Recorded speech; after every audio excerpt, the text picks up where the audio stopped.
Okay, we're back on the Morning Brew, and pleased to welcome our first guest of the day.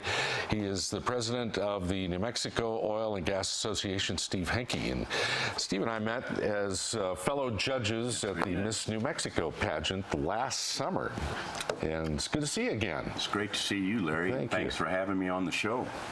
A real pleasure. You do some interesting work, and we're going to find out about it today. So let's talk about, first of all, what the New Mexico Oil and Gas Association is and what you do.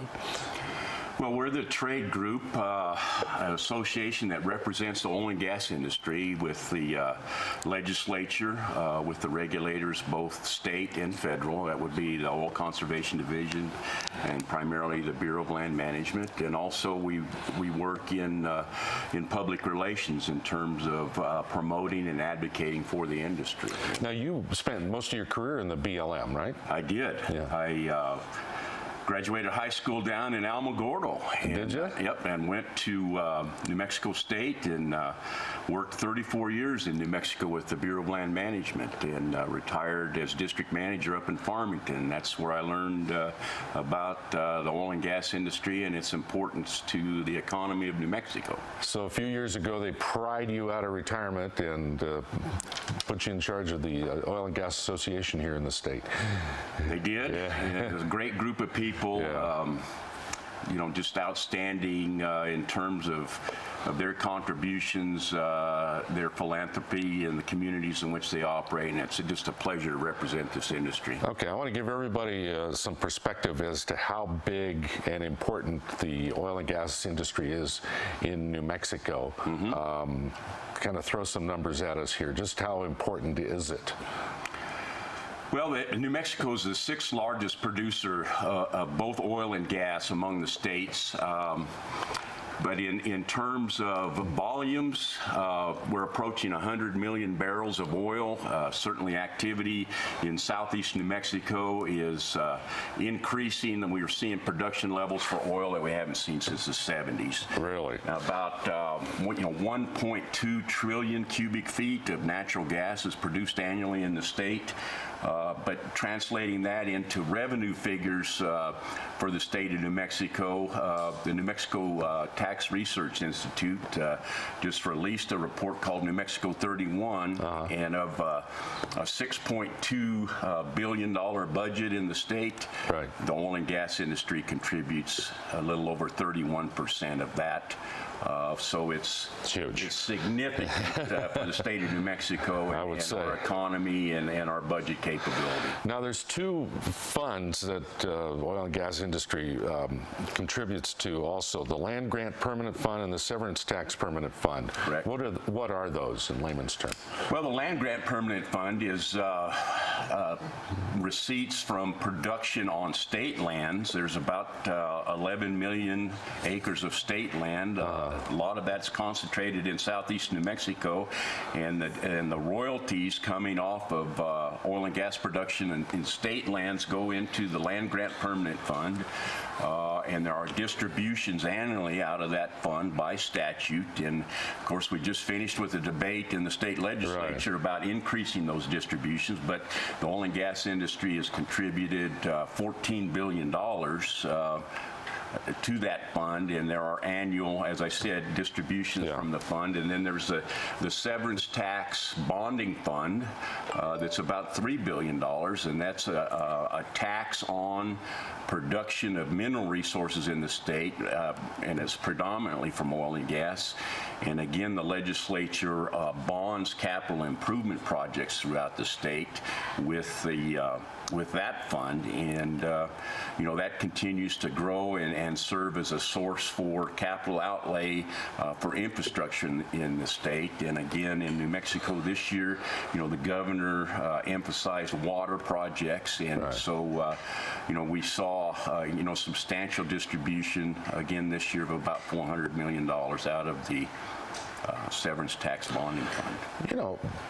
I'm just thinking the state legislature should like you guys a lot, because you're bringing in money that nobody else is bringing in. They should like the industry quite a bit.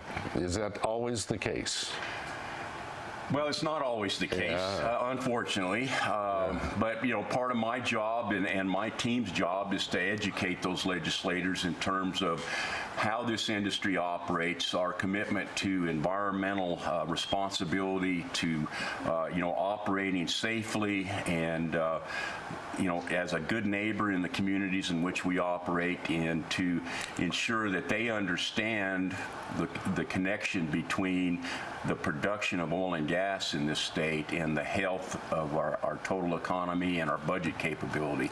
The budget in the state increased $300 million this year, and that was largely as a result of increased revenues from that increased production I talked about in the state. We're an Albuquerque TV show. A lot of folks, do their business here. They don't really ever get down to hops in that part of the state. What don't we know about what's really going on down there? It's exploding, isn't it? Well, it's just a reflection of what's going on nationally with our energy picture. The new technology that has come in the industry has just resulted in tremendous opportunities, and we're drilling probably 1,200 wells down there a year, and projections are for that activity to double in the next 3 years. My goodness. So if you're looking for a job, southeastern New Mexico would be a good place to start looking.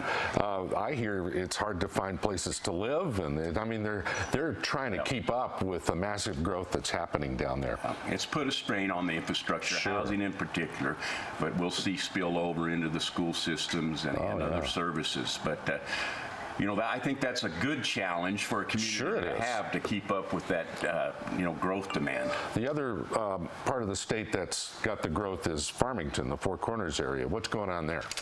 Well, that's been traditionally what we call a dry gas basin, natural gas, and just due to the overproduction of natural gas in the nation, it's been challenging in northwestern New Mexico from a price standpoint. Sure. But there is a new play for oil. It's called the Manca Shale in northwestern New Mexico. We're excited about the potential there, and again, the new technology of horizontal drilling and hydraulic fracturing has opened up a new opportunity there. So the industry is cautiously optimistic for the opportunity for growth and increased production in northwest New Mexico, too. Now, public relations is always a big part of the association's task here, and to tell people at least the industry side of the story. You have a thing called a Good Neighbor program. What is that? Well, a Good Neighbor program is we have a call-in number. You can go to our website, New Mexico Oil and Gas Association, nmoga.org, and access the Good Neighbor contact, and we serve as an interface between the general public and our member companies with regard to questions or issues that may be occurring out in the field. And a new initiative that we have is we've hired an individual to go out in the non-producing communities and talk about the oil and gas industry, how we operate, our safety procedures, our environmental considerations, and also the economic impact, we have in the state. If you look at Bernalillo County in particular, Larry, and you look at K through 12 education and higher education in Bernalillo County, that accounts for $1 billion out of a $6 billion budget, and almost $320 million of that educational budget in Bernalillo County comes directly from the oil and gas industry. Unbelievable. So even though Albuquerque, Bernalillo County doesn't have any production, they certainly benefit in terms of the fiscal capability that the oil and gas industry provides.